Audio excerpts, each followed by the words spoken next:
thank you all for coming out tonight. I see lots of familiar names, a couple of new names today. It's always exciting to see some new names at these webinars as well. I'd just like to thank you all for coming to this follow-up to last spring's series about bird ID.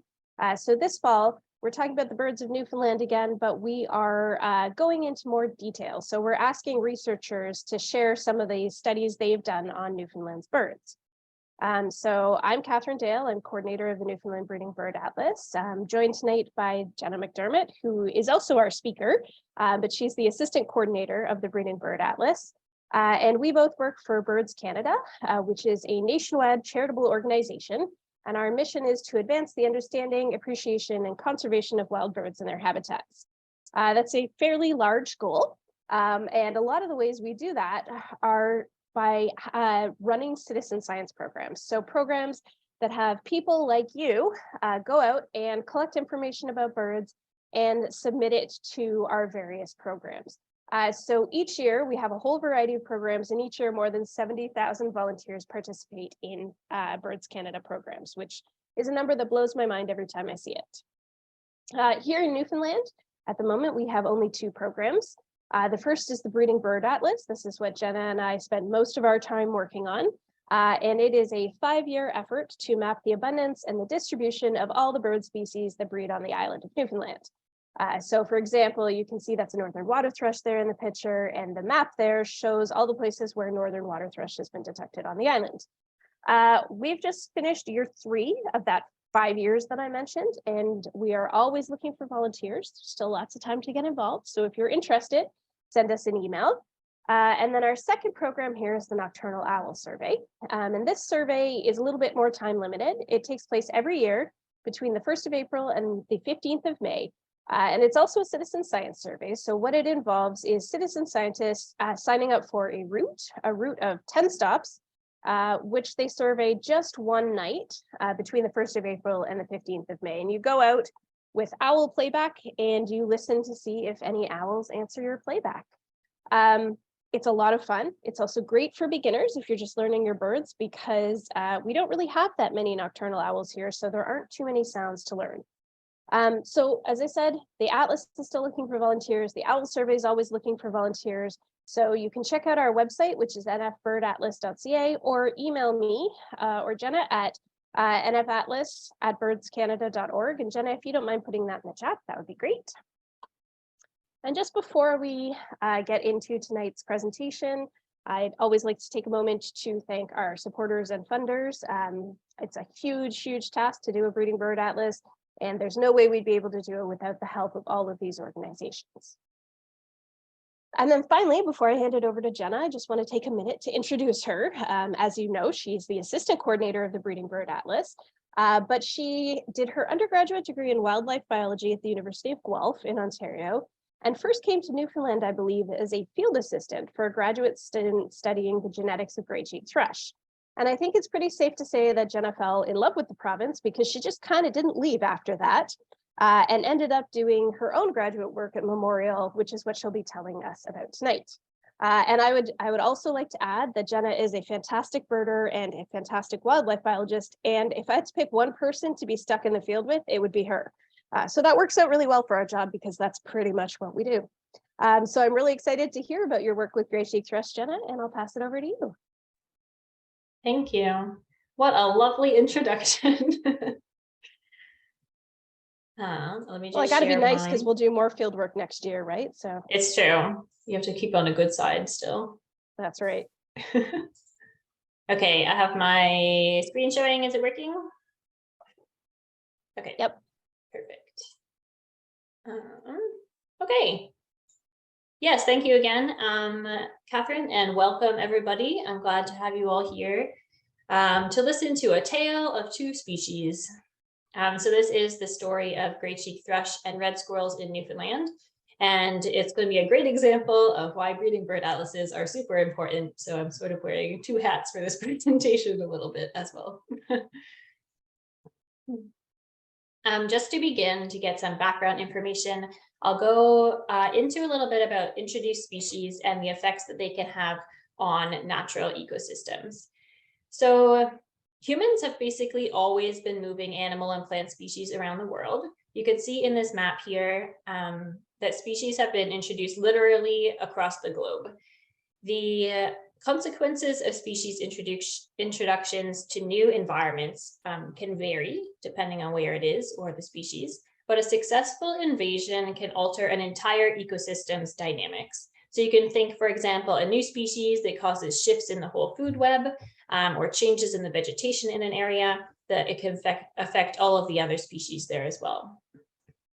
They can also result sometimes in population declines, extinctions, or extirpations of native species, as well as a broader loss of biodiversity. Sometimes these declines will present themselves more as a contraction of range for native species, where the native species becomes restricted to an area where they're unaffected by the invader. And so this has been seen in places like Hawaii, where certain endemic birds are only found now atop the mountains because the only place free of new disease vectors like mosquitoes. Sometimes it is difficult to assess the effect that an introduced species can have on a native species, even after the fact, partially because it's considered morally unacceptable to intentionally reintroduce organisms for research purposes, but also because things are very complicated in ecological systems generally. So in cases like that, researchers have to rely on their knowledge of the introduced species behavior in other regions, similarities between the declines of other species, and also the timing of introductions and declines. Another additional challenge is that in places where a lot of native biodiversity is undocumented or lacks systematic monitoring, it can be really difficult to assess the impact of introduced species. And that's something that we find in Newfoundland as well, that there's just a lot of missing baseline data. The impact of introduced species has been well documented in some cases on islands. And in these cases, introduced species are often quite successful on islands. And that's because on islands, there's often less diversity of other species with entire guilds of species that are missing. So for example, land mammals or land predators. And that leaves a lot of roles that are open in the ecosystem and can be filled by an invading species. Islands also mean that endemic species and subspecies haven't necessarily co-evolved with the new species coming in, so they can be vulnerable to them because they don't know how to compete or defend against them. This can result in so-called island tameness, where endemic species don't act appropriately in the face of predation because they haven't evolved with that pressure. So here on the island of Newfoundland, there have been introductions of plenty of things, fish, amphibians, reptiles, birds, invertebrates, and 13 species of mammals. Some of these are really well known and documented, like the moose, who is well known to have affected forest regeneration at a large scale. But many others, like the red squirrel, are relatively new with unknown effects on the ecosystem. And the red squirrel is obviously one of the species that I'm focusing on tonight. And they are known across the rest of their range through North America to have had a lot of impacts in the boreal forest, which is where they live. They do compete for food with seed-eating finches. They also select cones of coniferous trees that have thinner shells because they're easier to eat. And that results in evolution of cone morphology so that the cones will have thicker shells.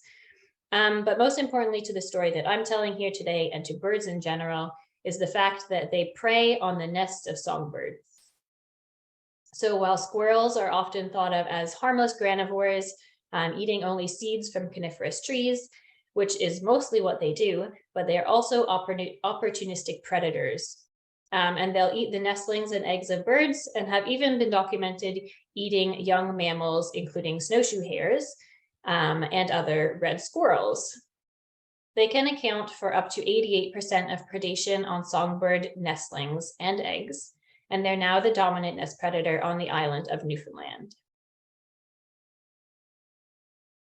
So just to show you how effective of a nest predator they are, I have a series of photos that's shared with me by Peter Thomas from the Canadian Wildlife Service, and it shows the sequence of events at a Bicknell's thrush nest It's kind of sad, so if you don't want to watch it, just close your eyes for a second. It'll be over soon. So let's just watch this for a moment.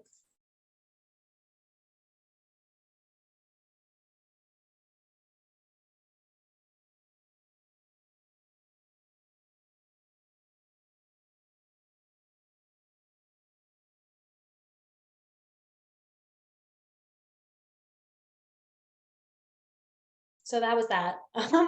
As you can see, red squirrels can be really devastating to the productivity of an individual bird. They can cause complete nesting failure.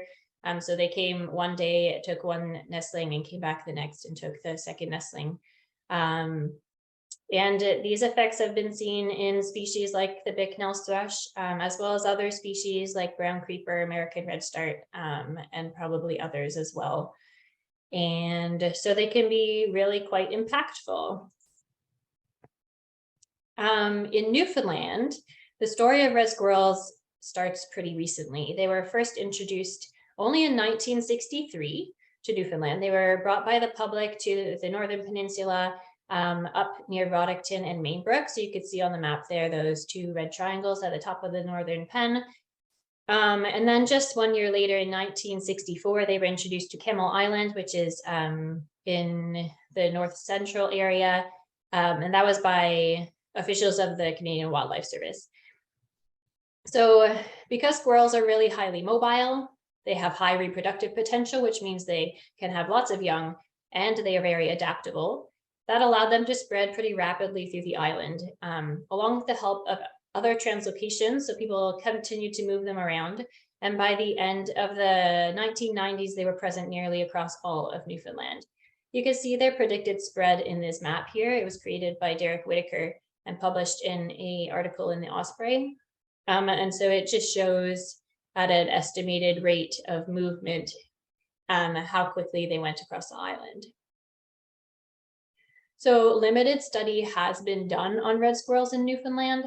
There are a lot of uncertainties about their habitat requirements and their distribution through the island, if there's any limits to their distribution, as well as any effect they could be having on the ecosystem.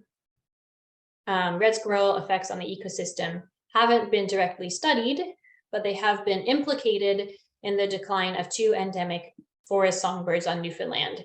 The red crossbill, due to direct resource competition, because both of them are reliant on conifer cone crops, and also the gray-cheeked thrush because of nest predation, like what we just saw.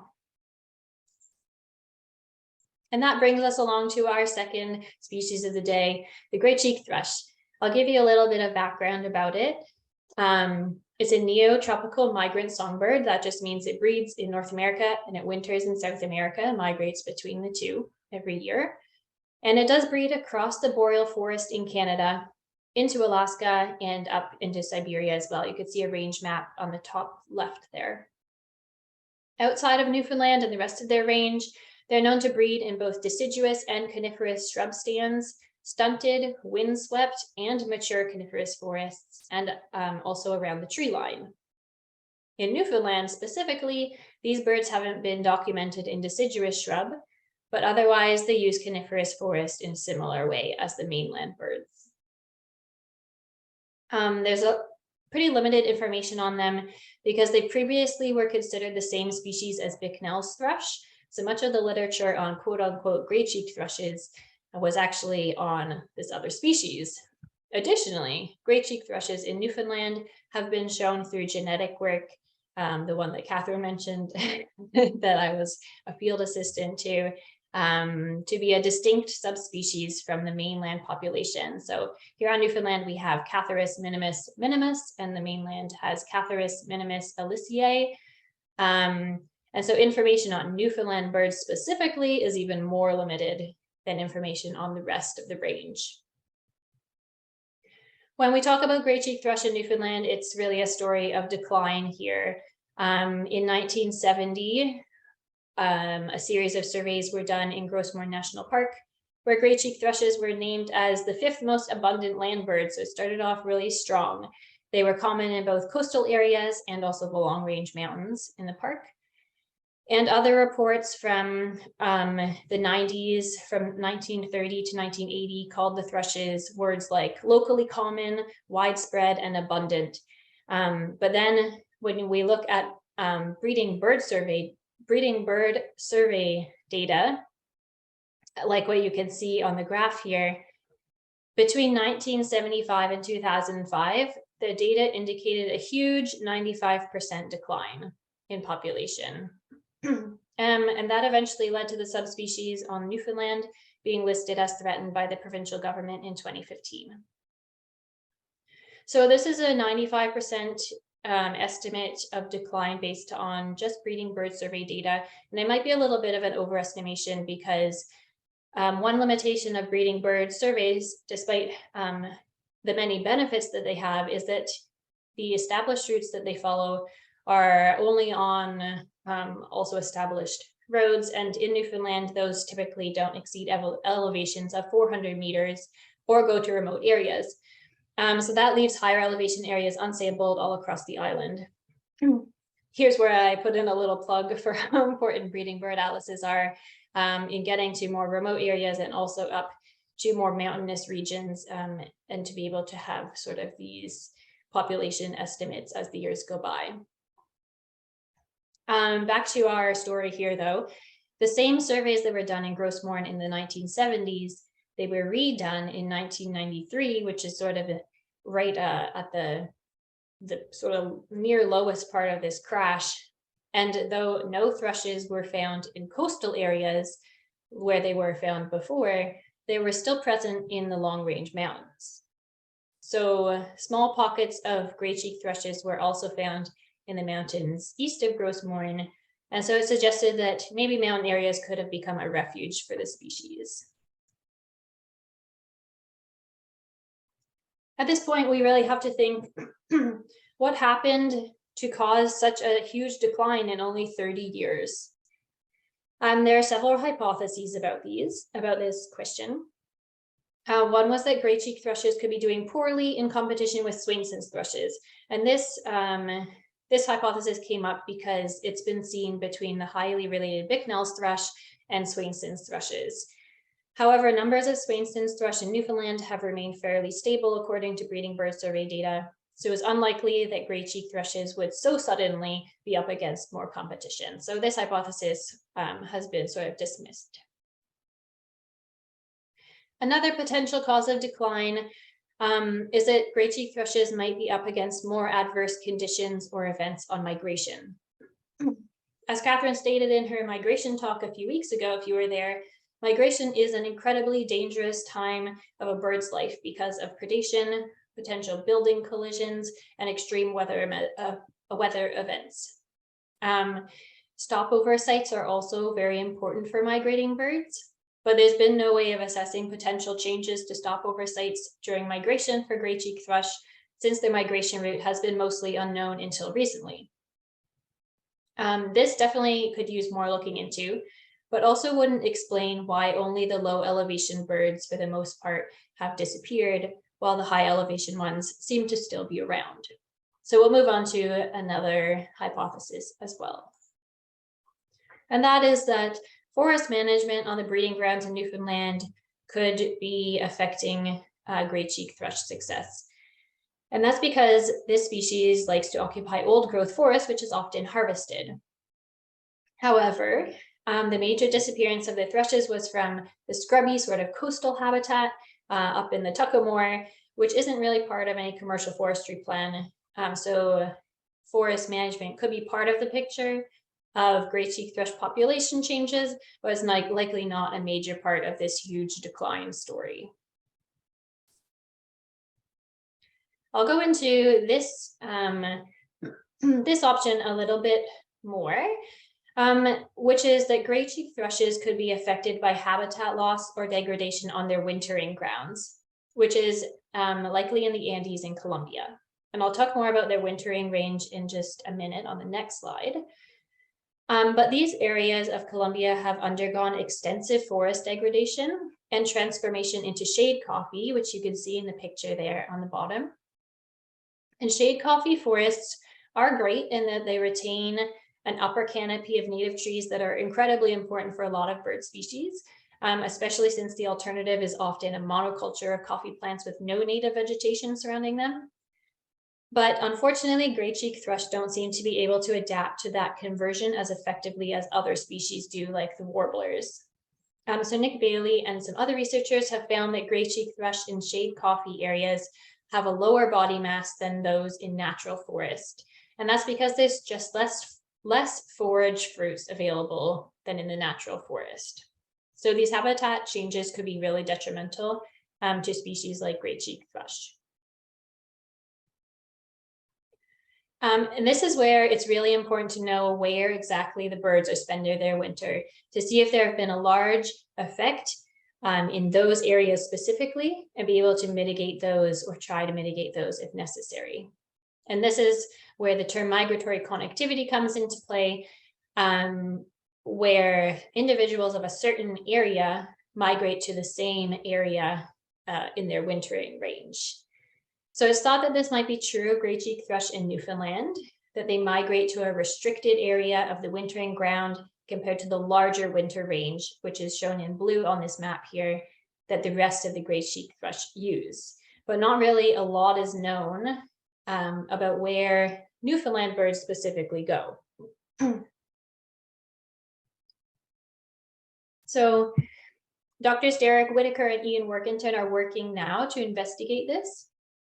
They did publish a paper in 2018 using information that they got from 4 gray-cheeked thrush that were fitted in Newfoundland with GPS tags and recaptured the following year.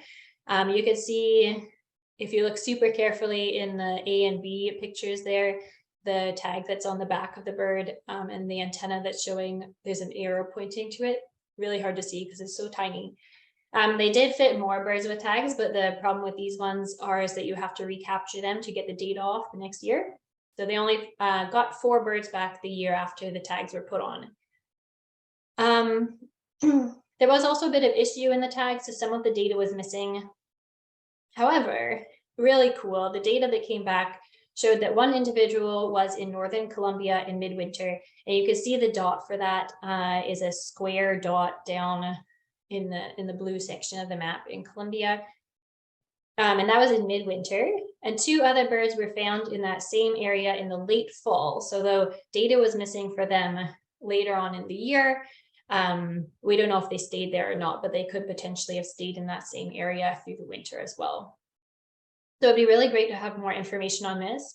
And Derek and Ian have, with help of field assistants, put out 30 more tags this past summer that they'll have to get back next summer and hopefully shed more light on this and get more data on exactly where the Newfoundland gray-cheeked thrush are going and spending their winters.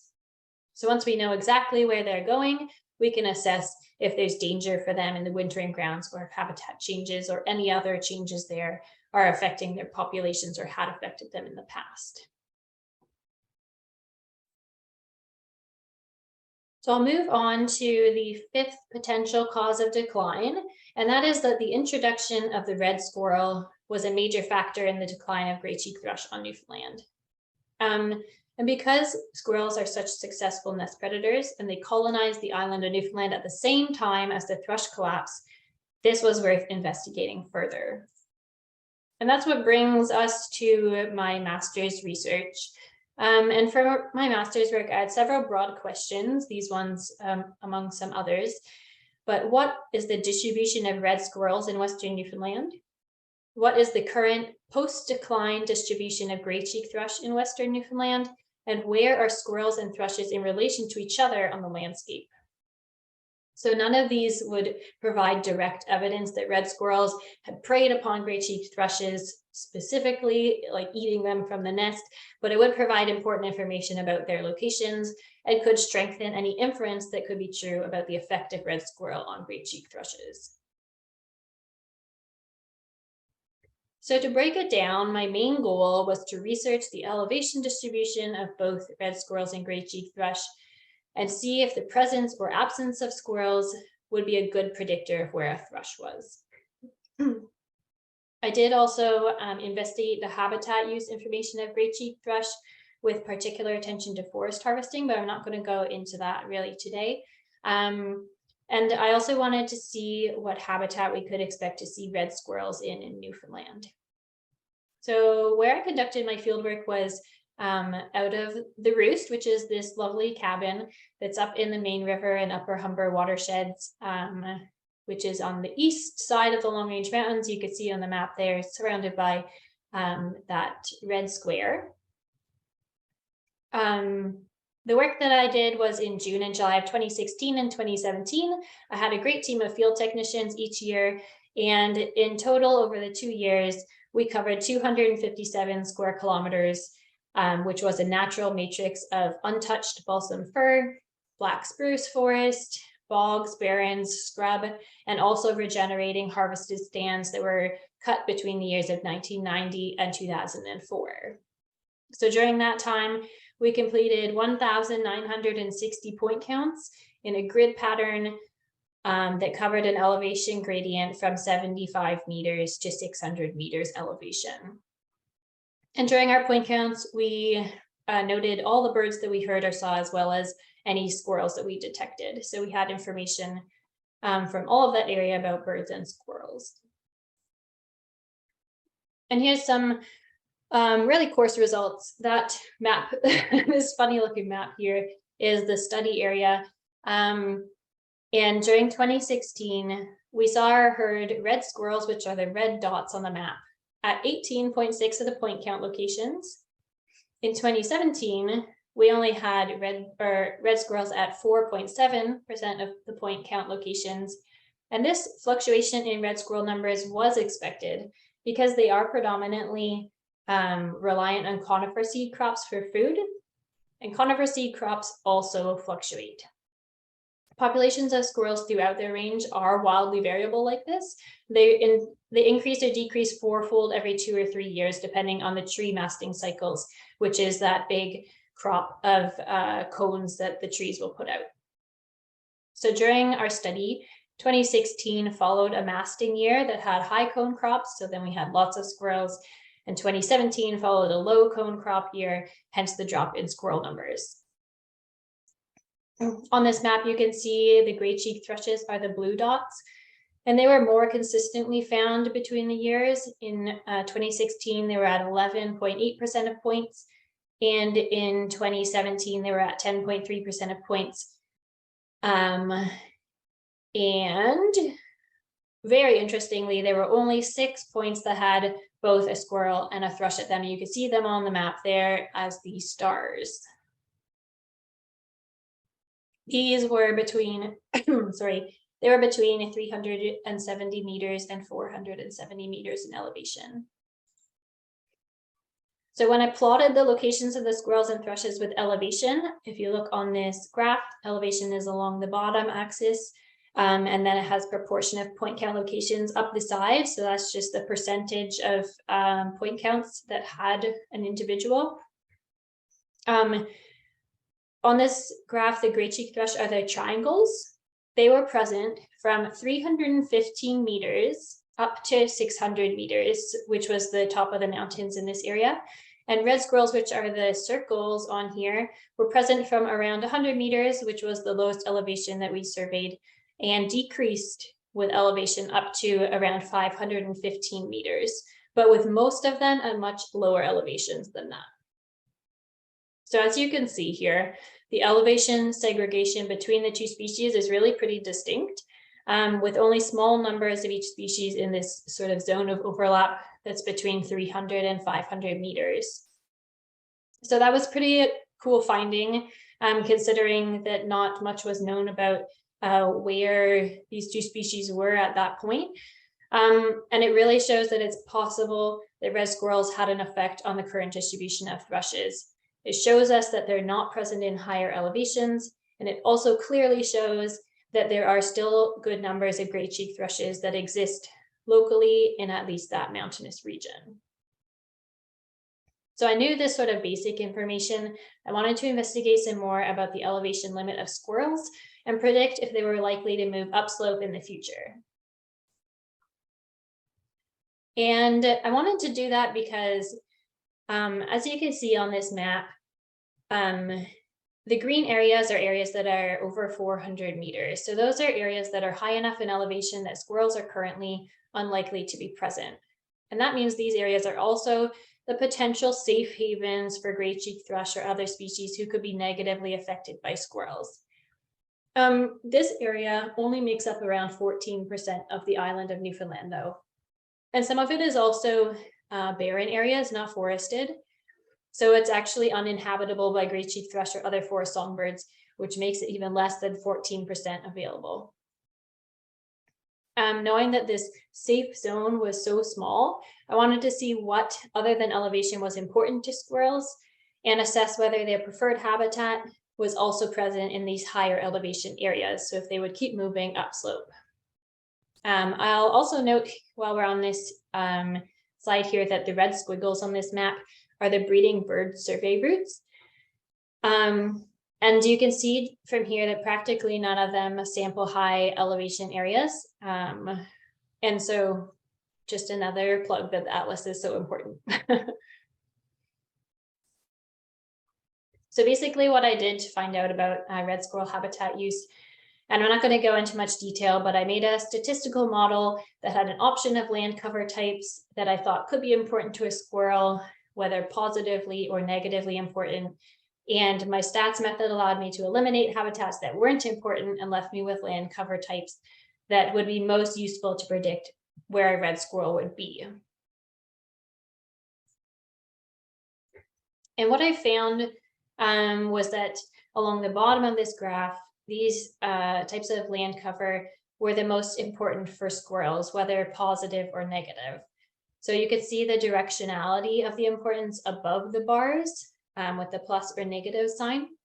And positive predictors of squirrels were mature balsam fir forest, which is over 70 years old, according to my classification. And they were also positively affected by second growth fir or spruce forest, which is 30 to 70 years old. Negative predictors of squirrel occurrence were regenerating fir spruce forest, which is 10 to 30 years old, low scrub forest, so that's short scrub forest, as well as water, since you don't expect a squirrel to be swimming around, along with increasing elevation, which we saw in the previous graph. I then looked at which of these land cover types were available at different elevations throughout my entire study area. So I split the elevation groupings based on the squirrel occupancy, so how likely a squirrel was to be at that elevation. And so low elevation is where squirrels were most abundant. Mid elevation is where squirrels were present but infrequent, and high elevation is where squirrels were absent. So in this graph up the side, it's the proportion of the land area. So this is just showing how much of each habitat type is present on the landscape at each elevation class.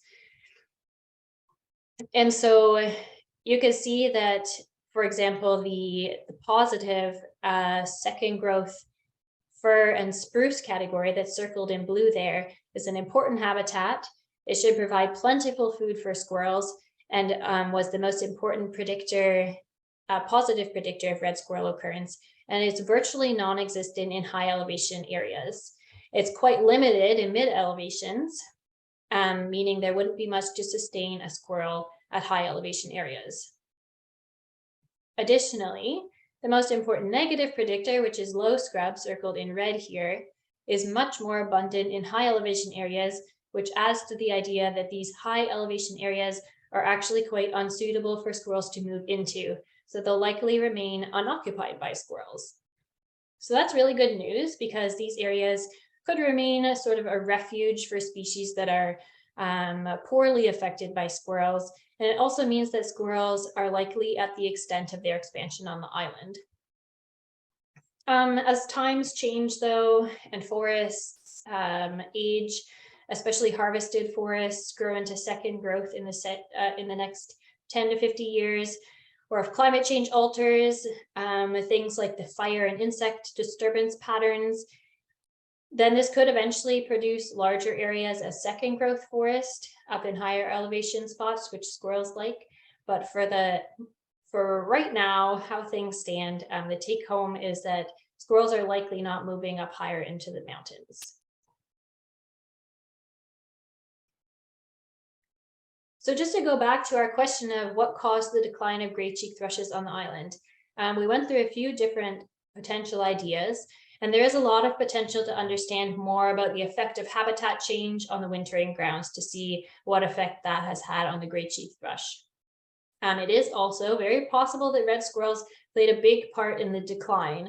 And so what I learned is that red squirrels and gray-cheeked thrushes are segregated in their elevation distribution, with red squirrels having successfully invaded Newfoundland, but only occupying lower elevation areas, while thrushes have had a contracted range.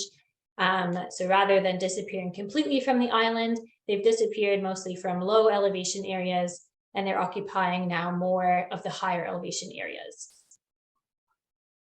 And this pattern of gray-cheeked thrush along an elevation range is actually similar to the distribution of squirrels and Bicknell's thrush on the mainland, as well as some mainland populations of gray-cheeked thrush in the rest of their range, where squirrels are also present. So of course, in my master's work, I didn't directly test the effect of red squirrel on gray-cheeked thrush, but the timing and the current distributions of both of those species is pretty convincing that that is likely an important part of the puzzle here.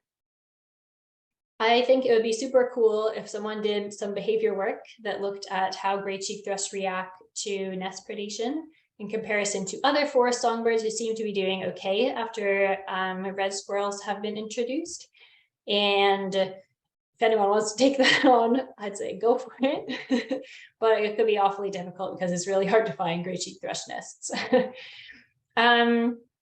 Some future steps that we can think about for managing red squirrels or gray-cheeked thrush would definitely include keeping squirrels from invading any offshore islands off the coast of Newfoundland that are currently squirrel-free, because those areas are still maintaining their historic patterns of bird populations.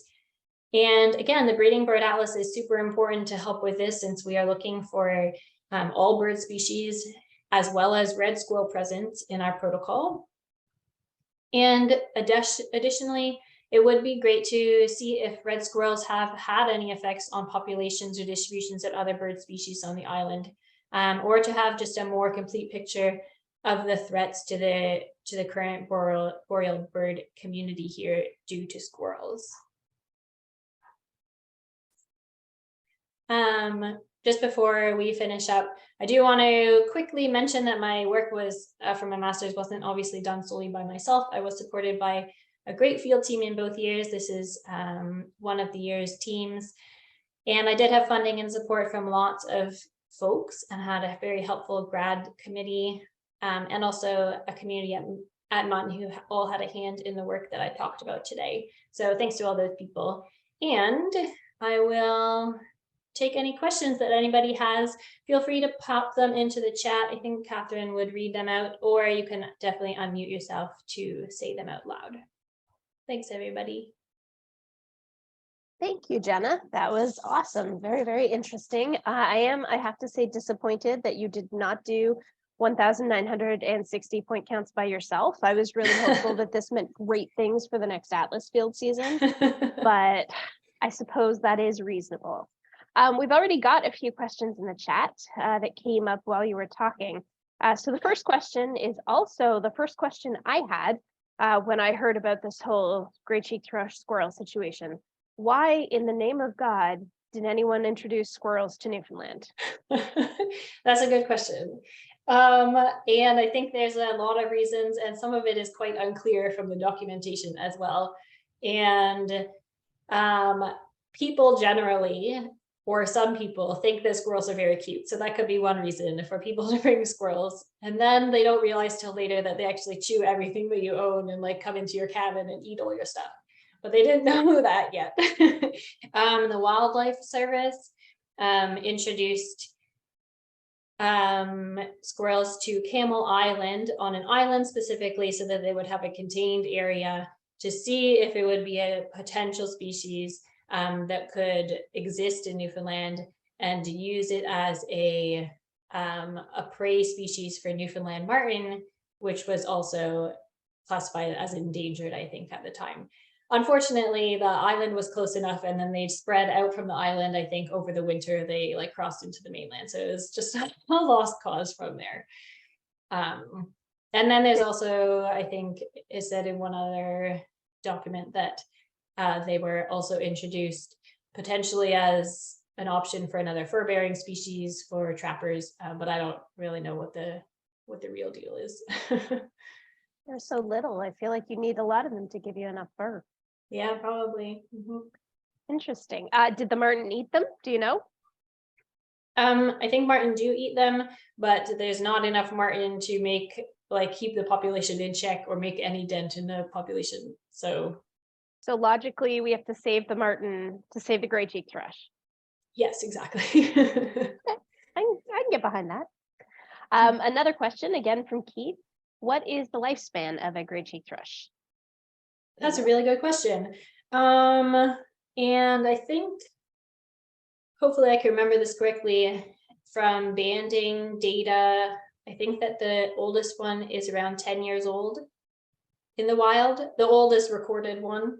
So probably around that. And for a lot of them, probably less than that, just due to early mortality. Do squirrels ever prey on adults? I'm pretty sure that adults would probably just fly away. Gray-cheeked thrushes are pretty non-confrontational. Squirrels are fast, Jenna. They fly away a lot. So I doubt that a squirrel would eat an adult often, yeah. Keith also wants to know if the eastern chipmunk has any effect on gray-cheeked thrush populations. That's a good question too. And I think that the chipmunk, as far as I know, hasn't spread throughout Newfoundland in quite the same way that the squirrel has. Someone correct me if I'm wrong, but I think for the most part, they're mostly in southwest and just spreading up north pretty slowly. Chipmunks do also definitely eat eggs and nestlings in other places. So I could imagine they would have the same sort of effect, but their numbers are just not nearly the same as squirrels or as common throughout the island. So they're different in that way. Gotcha. Brendan Kelly says that gray-cheeked thrush are somewhat common along the East Coast Trail near Limoges. And he wonders whether you have any thoughts on why they can persist in that low elevation area despite many, many squirrels. That is a question I have wondered myself, Brendan, many times. And there is those coastal islands along the shore there, kind of close by in Witless Bay and stuff, that have gray-cheeked thrush also living on them and breeding on them. And so it's possible, or it's something that we've thrown around, the idea that these East Coast mainland populations are actually just a sink population. So every year birds that have bred successfully on the offshore islands there, their young come and actually nest on the mainland. And so it'd be super cool, I think, to have someone doing a nest monitoring project on those mainland birds to see if their young are surviving or not, because that would be really interesting. Yeah, and possible nearby immigration. Brendan thinks that's a good theory. Yeah. And actually, we do have another question, but I'm going to butt in here with one of my own, which is sort of more hypothetical than anything. But you mentioned nest monitoring to see both of gray-cheeked thrush and other songbirds to see if there's something about gray-cheeked thrush that makes them particularly vulnerable to squirrels, or something about other species that makes them less vulnerable. Is there, do you know what that would be? Have people observed it in other species? I'm just curious. Why gray-cheeked thrush? Are they just exceptionally dumb? Yeah, it's really hard to say because Nobody's done any sort of nest behavior stuff on gray-cheeked thrush, so we really don't know what they do, but different species have different ways of protecting themselves against nest predators. So like some of them will fly away and then try to draw the nest predator away with vocalizations, or some will like fight more, I guess, like not fly away so easily. Some even, I can't remember, I think maybe it is not red-breasted nuthatch. I might be wrong about which species I'm talking about, but I think it is. They put like sticky sap on the entrance of their nest cavity to like prevent squirrels from going inside. So there's all these different behavioral strategies for protecting your nestlings. And I'm not sure if gray-cheeked thrushes are just so non-confrontational that they just leave every time like a potential predator comes by, or if there's something else going on, but it'd be really cool, I think, to see what they're doing in there. And Brendan says, yes, it is a nuthatch, Jenna, that does that. So oh, thank goodness. Okay. Good. And I say, we don't have enough to do in the field, so maybe we should make that our extra little project this summer. Let's do some nest monitoring. You've got to be expert at finding gray-cheeked thrush nests, right? I have never found one. That's a good start. Yeah. A question, I believe, from Susan. What do you look for to identify a gray-cheeked thrush? And I can definitely see where that question is coming from, because our thrush species aren't super distinctive, and I know kind of what marks to look for on a Swainson's and a hermit thrush, but what do you look for on a gray-cheeked thrush? Yeah, that's a good question too.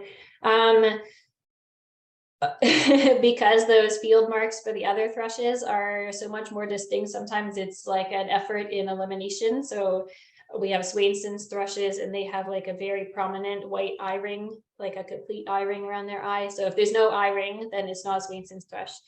And then we have hermit thrushes, and they have a very distinct difference in color between the back of the bird and the tail. The tail is red compared to the back of the bird, which is brown. So if they don't have a red tail, it's not a hermit thrush. And then we have veery, and that's really only in one spot of the island. So, and they're like fully red colored. So it's not that, or in that area, that is not a veery. And so then if you still have a thrush that's like sort of drab brown color, not a lot of marking on the face, then it's probably a gray-cheeked thrush. Okay. But also song is also like a really good thing, because the thrushes are often hiding in the underbrush. They're hiding in sort of these dark areas, like scratching around for insects. And so you might hear things more than see them. And so the gray-cheeked thrush has a very distinct song compared to the others. And I'm not going to try and tell you about it, but you should listen to it yourself compared to the others. And then you can definitely tell them apart like that. You don't happen to have a recording to hand? I'm sure I could play one from my phone if we want. I don't know how it will go through the. I don't know if it'll come through that well, but that's okay. Oh, somebody says yes, please, to playing it on the phone. Oh, right. Well, I could try. All right. Well, I'll pause on the questions while you look for it. All right. Just one moment. I wonder too if I can. Yeah, it might work better from playing it on the computer. Yeah, I'm thinking if I look up the Cornell website. Yeah. Which is a great resource. Cornell's all about birds. Okay. Jenna, do you want me to try sharing my screen then? I can try and play this on my Try it on your phone, and let's see if we because I have it here. And then if it doesn't work, you could try. I heard that. Okay. Play it again.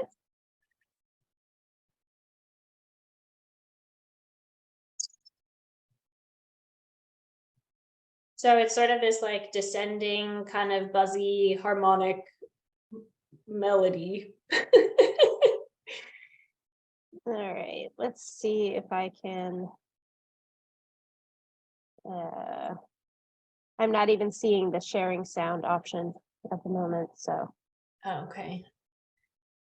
Oh, no, wait, no, I'm not.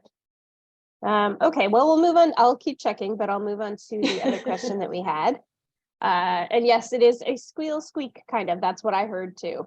It is a little bit squeaky, yep. Brendan is wondering if you have any thoughts on why Newfoundland gets 0 Bicknell thrush, even though they're found so close to Newfoundland and Labrador. I don't have a great answer for that question.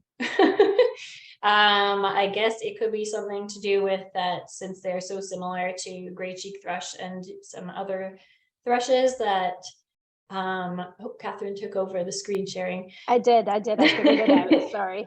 That sort of that ecological space is already taken here, and vice versa for the Bicknell thrush area. So they don't exist together because they're basically taking up the same ecological space. But I mean, I don't know anything about that for sure, really. And we'll play the song here. I'll just share sound.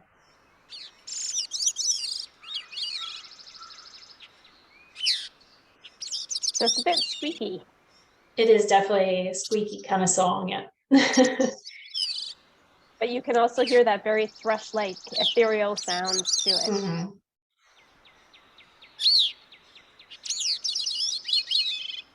Yeah, so they'll sing that either from the very tippy top of a tree, or sometimes also from like dents in the dense woods. So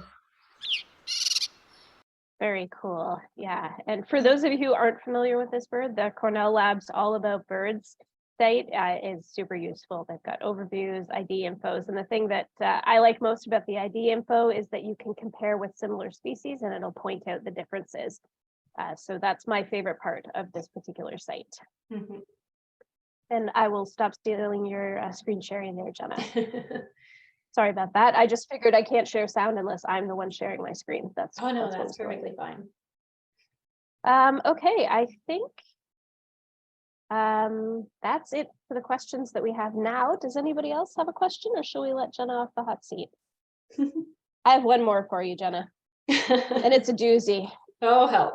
All right, I don't think there's actually an answer. I'm just curious. But I'll give everybody else a minute just to see if any more come in. All right, Jenna, this is my question. Oh, Brendan says thank you. This is my question, Jenna. So you pointed out that the work you did is very correlative, right? So you can say that squirrels and thrush live at different elevations. You can say that this could potentially indicate that that squirrels played a role in the decline. Is there any way that we could get causative information there? Well, this is what I was alluding to with it's a morally gray, or not even gray. It's just morally wrong to introduce a squirrel somewhere where it doesn't exist to see what's going to happen. Especially is there a way to do it that isn't introducing a squirrel? I can't think of one. But I mean, I guess like keeping an eye on islands, for example, that still have thrushes, but don't have squirrels. In the case that a squirrel could go there, then you could definitely get information. Or you could put up maybe like some like decoy squirrel stuffy around nesting areas to like see what happens with the thrushes. Or I mean, people have done I can never remember what it's called, but you have basically a fake nest with fake eggs in it, and then you see how much a red squirrel like eats the eggs, for example. So you could put the nest in the exact same locations that you would expect a gray-cheeked thrush would, and see how often the nest gets depredated and that sort of thing. But I mean, it's hard. So you probably said this and I missed this. I know that you showed the photos of the squirrel happily eating some Bicknell thrush nestlings. Yeah. Do we have direct evidence of squirrel predation on gray-cheeked thrush nests here? No. And but that's because we can't find them. That you can't find them there. Yes, that's true. I think there's only been like 3 nest records from Newfoundland of gray-cheeked thrush. There has been nest predation studies of red squirrels on the island, but those were with, again, like fake nests with fake eggs inside. And squirrels did in fact eat like a whole bunch of them, more so than crows and ravens and stuff. So, You know, maybe if we can't find the nest, we should follow the squirrels because they're pretty good at it, it seems. I guess, yeah, just We should put just start GoPros on tracking squirrels. Yeah, Just equip them with little cameras, Jenna, and see what happens. oh, that'd be really cute and sad. It would be very sad. We do have a question from Robert Blackmore. He wants to know if gray-cheeked thrush are suspected to breed on most offshore islands with enough proper vegetation because there aren't squirrels there. I would say it is likely that if there's the proper habitat on an island, even if it's low elevation, that yes, gray-cheeked thrush could definitely be breeding there. Yep. All right. But anyone who wants to go atlas islands, feel free to tell us if you find thrushes there. Yeah, if you have a boat and you want to go check out some islands for gray-cheeked thrush, we would love to talk to you. Yeah. Actually, if you want to go check out islands, period, not even just for gray-cheeked thrush. Or if you want to take us to islands, we're pretty flexible. We're pretty flexible, yeah. All right, well, it is almost 8:30, so I think we'll let you off the hot seat, Jenna, unless anybody has any last minute questions. But thank you very much. That was an awesome presentation as always, and super, super interesting work. Thanks, and everybody. thank you, for everybody. coming out. Yeah, and we'll be back again next week with another presentation. Okay, bye everyone. Have a good night. Have a good night.